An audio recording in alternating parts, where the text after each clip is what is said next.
Saya ingin ke Prof. Hikmahanto, melihat kondisi geopolitik global saat ini, negara mana lagi atau pemimpin dunia mana lagi yang sebaiknya dikunjungi oleh Prabowo Subianto untuk semakin mengokohkan kaki Indonesia di kancah internasional?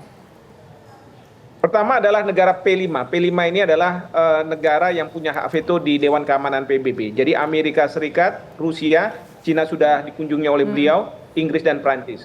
Nah, tinggal sekarang mengatur waktu. Kita tahu di Amerika Serikat sedang ada pemilihan presiden dan mungkin Presiden Joe Biden sedang sibuk mengurusi Israel. Oleh karena itu ini harus menunggu waktu. Tetapi menurut saya bisa saja kunjungan dilakukan ke Presiden Putin karena Presiden Putin sudah menyampaikan selamat juga kepada Pak Prabowo sebagai presiden terpilih. Dan kemudian harapan kita kalau Pak Prabowo ke Rusia itu pasti akan dari pihak Amerika Serikat sangat eager untuk mengundang Pak Prabowo ke Amerika Serikat. Nah, cara-cara seperti inilah yang nantinya akan kita lihat di dalam pemerintahan Pak Prabowo, ya. Dan kemudian setelah itu kita harus fokus ke kawasan, di mana di situ ada Australia, Jepang sudah dikunjungi oleh Pak Prabowo, tapi ada juga yang penting adalah Korea Selatan dan kemudian juga India. Karena India negara besar yang juga perlu untuk kita dekati dan kerjasama.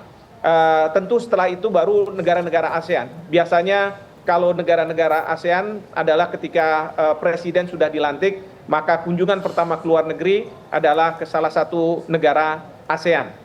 Nah, itu yang menurut saya penting untuk dikunjungi oleh Pak Prabowo, seperti itu. Prof. Hikmahanto, tapi Anda melihat kedekatan secara personal antara Prabowo Subianto dan juga Vladimir Putin sejauh ini apakah bisa menjalin kerjasama yang lebih dari itu?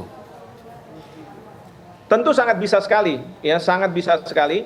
Karena saya juga melihat bahwa Pak Prabowo ini ketika beliau bertemu dengan para pemimpin dunia, tokoh-tokoh dunia, beliau tidak punya masalah dengan bahasa, beliau bisa at ease katakanlah, dan beliau tipe pemimpin yang menyatakan apa adanya, dan itu penting.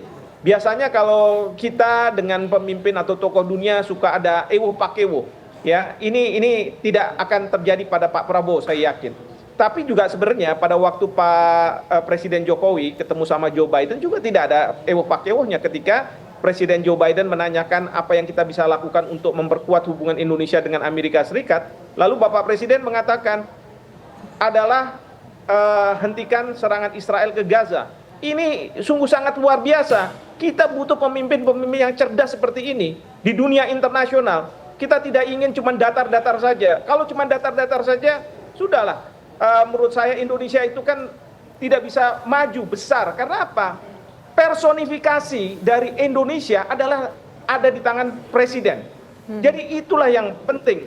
Nah, ini nanti semua akan dibantu oleh Kementerian Luar Negeri memfasilitasi ini. Dan Kementerian Luar Negeri harus mendukung presiden yang punya hal seperti ini. Jangan kemudian nanti dibilang jangan ini, jangan itu. Tidak boleh. Jadi harus difasilitasi. Seperti itu. Oke, nah sekarang saya ingin ke Pak Slamet Ginting. Pak Slamet, kalau kita melihat dari sepak terjang sejarah di zaman Bung Karno dulu, begitu karismatik sekali seorang Bung Karno. Nah, apakah nanti ketika Prabowo Subianto saat ini sudah menjadi presiden terpilih, walaupun belum dilantik begitu, ketika sudah dilantik nanti, kemudian dengan melakukan berbagai macam kegiatan atau aktivitas di kancah internasional, apakah beliau, Prabowo Subianto, punya karisma yang sama kuatnya nanti dengan Bung Karno? Tentu konteksnya berbeda.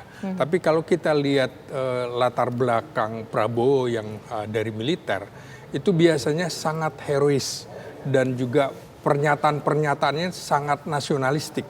Kemudian ini akan diterjemahkan bahwa Indonesia tidak bisa kemudian diintervensi oleh negara manapun. Dalam penyelesaian politik luar negeri yang dikemukakan oleh Prabowo dalam kampanye-kampanyenya, dia mengemukakan tentang ASEAN Way atau jalan Asia. Maka penyelesaian kasus di Asia diharapkan negara-negara besar Eropa itu jangan campur tangan. Biarlah ini diselesaikan sesama Asia.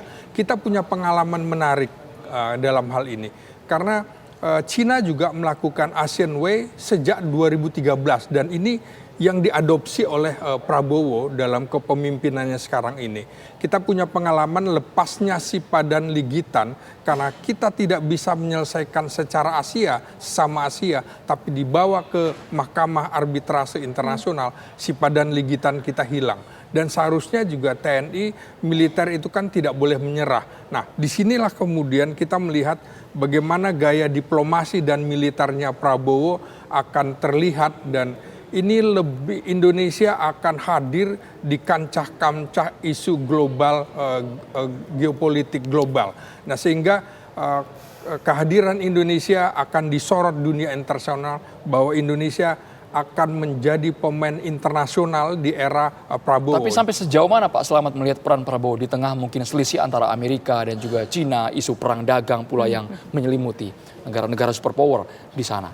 Ya, karena itu saya bilang untuk ekonomi di era Prabowo ini kecenderungannya akan lebih dekat ke Cina, tapi kemudian secara pertahanan keamanan akan lebih dekat ke Amerika, karena memang Prabowo juga punya kedekatan pendidikan militernya antara lain juga kayak di Eropa dan di Amerika, punya link and match yang sangat bagus. Di sini kemudian menjadi kredit point bagi Prabowo bagaimana dia bisa diterima oleh siapapun, oleh pemimpin negara manapun, dan ini akan banyak hadir di forum-forum internasional termasuk PBB. Dan kita ingat bagaimana Soekarno menjadi singa podium di sidang-sidang umum PBB. Saya kira gaya pidato Soekarno yang meledak-meletup itu juga akan diikuti oleh Prabowo. Kalau perlu membawa mengetok-ngetok podium itu dengan sepatu untuk menunjukkan bahwa kalian perhatikan, Indonesia ini bukan negara kemarin sore. Kita juga bisa menyelesaikan kasus-kasus, kita pernah berperang dengan negara-negara besar. 50-60 tahun yang lalu kita juga bisa menyelesaikan persoalan Irian Barat, menghadapi Amerika, menghadapi Belanda, menghadapi Australia, lewat Komisi 3 Negara dan lain-lain. Kita bisa. Jadi diplomasi dan militer itu akan seiring dan sejalan. Dan karena itu Prabowo harus punya strategi terukur dalam politik luar negerinya, jangan gamang. Kita tetap politik luar negeri bebas aktif, dan kalau tadi ada pertanyaan dengan bagaimana dengan hubungan dengan Rusia, kita punya kedekatan luar biasa. Pada tahun 60-an malah kiblat kita lebih dekat ke Eropa Timur, Rusia dan lain-lain, termasuk ekonomi dan lain-lain. Nah, karena itu kehadiran Prabowo yang disambut dengan sangat cepat oleh Presiden Putin dalam memberikan ucapan selamat itu adalah sinyal bahwa Rusia akan juga segera merapat ke Indonesia, sekaligus barangkali menawarkan seperti Sukhoi ketika eranya Megawati. Megawati membawa nama belakang Soekarno, kedekatan dengan Uni Soviet Rusia. Kita lihat waktu itu Sukhoi, pesawat tempur kita juga produk-produk sana. Saya kira juga nanti bukan cuma produk Amerika, tapi produk Rusia juga akan hadir memperkuat alat utama sistem persenjataan kita. Oke, saya ingin ke Prof. Hikmahanto. Prof. Hikmahanto, biasanya kalau misalkan dalam sebuah pertemuan-pertemuan seperti ini, belum sah dilantik menjadi presiden meskipun sudah menjadi presiden elect begitu ya Prof. Hikmahanto. Hal apa sih yang biasanya kemungkinan diperbincangkan oleh Prabowo Subianto, kemudian juga dengan pemimpin-pemimpin negara yang ia temui? Apakah mungkin lebih kepada satu, fokus ke ekonomi atau militer atau mungkin aspek-aspek lainnya, Prof? Yang pasti ketika saat ini Pak Prabowo sedang berpergian ke luar negeri, tentu beliau mengatasnamakan Menteri Pertahanan. Jadi masalah militer tentu mungkin tidak dibahas. Jadi ada pembahasan-pembahasan mengenai masalah itu. Tetapi pada saat yang bersamaan, justru pertemuan-pertemuan ini sebenarnya untuk memperlancar hubungan ketika beliau menjadi presiden. Mungkin saja bahwa di dalam pertemuan-pertemuan tersebut sudah ada wishlist kira-kira apa yang diharapkan Indonesia misalnya ke UAE dan apa yang diharapkan oleh UAE terhadap Indonesia. Demikian juga ketika Presiden terpilih Prabowo pergi ke Cina atau ke Jepang, juga ada wishlist yang disampaikan. Karena pada waktu beliau datang ke Cina ataupun ke Jepang, bahkan juga ke UAE, itu sudah dalam konteks seolah-olah beliau adalah presiden walaupun masih presiden terpilih. Sehingga sudah ada pembahasan-pembahasan mengenai hal tersebut. Memang kekurangannya adalah misalnya Kementerian Luar Negeri, para diplomat kita mungkin tidak bisa mendampingi karena beliau bukanlah sebagai seorang presiden ya di Indonesia. Tetapi ada diplomat-diplomat tertentu yang tentu bisa mendampingi Pak Prabowo ketika beliau berkunjung ke sejumlah negara ini. Tapi sekali lagi ini untuk memperlancar hubungan sehingga yang dibutuhkan dalam era sekarang ini adalah muka. Jadi kalau misalnya kita melakukan hubungan secara formal dengan tata krama diplomasi dan lain sebagainya dan tidak ada keakraban, sebenarnya akan sulit kita membuahkan kerjasama yang positif. Nah disinilah pentingnya kunjungan-kunjungan sebelum Pak Prabowo dilantik menjadi seorang presiden. Bagaimana membuat keakraban di antara para pemimpin ini, kemudian bisa nantinya ketika Pak Prabowo dilantik menjadi kerjasama yang sangat positif bagi negara. Masing-masing kepala pemerintahan sudah tahu posisi mereka ada di mana dan bagaimana mereka bisa memastikan bahwa kerjasama itu akan terjalin. Seperti itu. Baik, Prof. Hikmahanto. Lalu setelah ini, menurut pandangan Pak Slamet Ginting, di tengah dinamika geopolitik dunia yang sulit untuk diprediksi, banyak tekanan, mungkin mereka punya kepentingan kebijakan yang ingin menguntungkan negara masing-masing. Jadi setelah ini prediksi Anda Prabowo akan kemana? Nah, dalam waktu dekat, akhir bulan ini akan ada pertemuan Forum Shangri-La di Singapura. Itu akan dihadiri oleh para pemimpin negara-negara di dunia, termasuk pemimpin-pemimpin militer. Dan situ kehadiran Prabowo jadi pas gitu. Jadi sebagai presiden terpilih, kemudian juga sebagai Menteri Pertahanan. Dia paling tidak akan bertemu dengan panglima-panglima militer negara-negara kuat termasuk Inggris dan Amerika. Disinilah sebenarnya secara ekonomi kita tidak membuang-buang waktu lagi bagi Prabowo untuk berkunjung ke banyak negara. Seperti saya bilang tadi, fokusnya terutama menurut saya untuk mengantisipasi ancaman di Laut Cina Selatan. Dia harus segera bertemu dengan Presiden Joe Biden dalam waktu yang kira-kira 2-3 bulan sebelum pelantikan untuk mempercepat pembelian alutsista kita, terutama peremajaan pesawat-pesawat tempur F-15 kita. Jadi fokus Prabowo menurut saya antara lain setelah ke Cina, maka sekarang harus menemui Presiden Amerika dan setelah itu kepada Presiden Rusia Vladimir Putin. Oke, baik. Sekarang kita ingin menuju ke Prof. Hikmahanto. Prof. Hikmahanto mungkin juga sepakat ya. Tadi juga sudah sempat dibahas oleh Prof. Hikmahanto, ada beberapa pemimpin dunia yang harus dikunjungi, baik itu Putin, Biden, kemudian juga Perancis. Nah, tiga-tiga ini yang mana yang paling prioritas dulu harus segera ditemui, Prof. Hikmahanto? Untuk kondisi-kondisi terkini, kita ketahui bahwa ada kondisi yang tidak mengenakan di kancah internasional saat ini. Ya, sekarang terus terang sulit untuk kita mengatakan prioritas yang mana. Karena apa? Karena masing-masing pemimpin tentu punya kesibukan mereka masing-masing. Seperti tadi saya katakan, Amerika Serikat, Joe Biden mungkin sibuk dengan pilpres yang akan dihadapi dan kemudian juga penanganan terhadap masalah Israel. Sementara Rusia kita tahu baru saja dilantik Presiden Putin untuk masa jabatan berikutnya dan tentu beliau melakukan konsolidasi internal. Nah, yang paling mungkin adalah Perdana Menteri Inggris sebenarnya, karena mungkin saja Inggris bisa menjadi representasi dari Amerika Serikat. Sama halnya seperti Jepang ketika Pak Prabowo datang ke sana, bisa dianggap merepresentasi Amerika Serikat. Tapi yang saya katakan tadi, ini perlu ada juga strategi. Jadi kalau misalnya Pak Prabowo misalnya mendapat undangan Presiden Putin, ini bagusnya ya dilakukan kunjungan tersebut.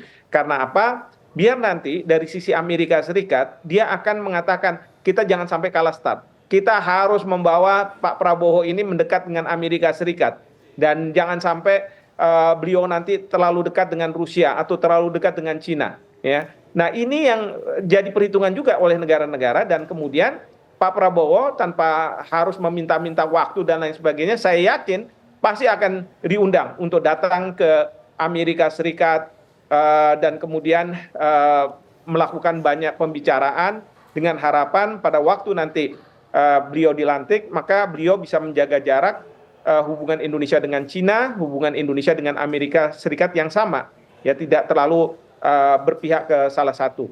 Jadi seperti itulah yang nantinya harus dilakukan, dan ini semua biasanya akan dilakukan oleh Kementerian Luar Negeri dan perwakilan-perwakilan yang ada di negara-negara tersebut, memastikan agar bisa ada kontak-kontak sehingga Pak Prabowo bisa berpergian ke luar negeri ke negara-negara tertentu. Dan saya harap bahwa di dalam forum-forum internasional seperti tadi Shangri-La Dialogue dan lain sebagainya, Pak Prabowo bisa menyampaikan berbagai hal, termasuk apa yang terjadi di Timur Tengah sekarang ini, ya, bagaimana kita marah sekali dengan tindakan dari Amerika Serikat yang terus-menerus mendukung Israel, meskipun Israel sudah banyak orang mengatakan ini sudah sampai ke fase genosida seperti itu. Baik, rakyat ingin hasil konkretnya seperti apa dari pertemuan lawatan dunia ini? Ya, salah satu program Prabowo yang diandalkan adalah program makan siang gratis.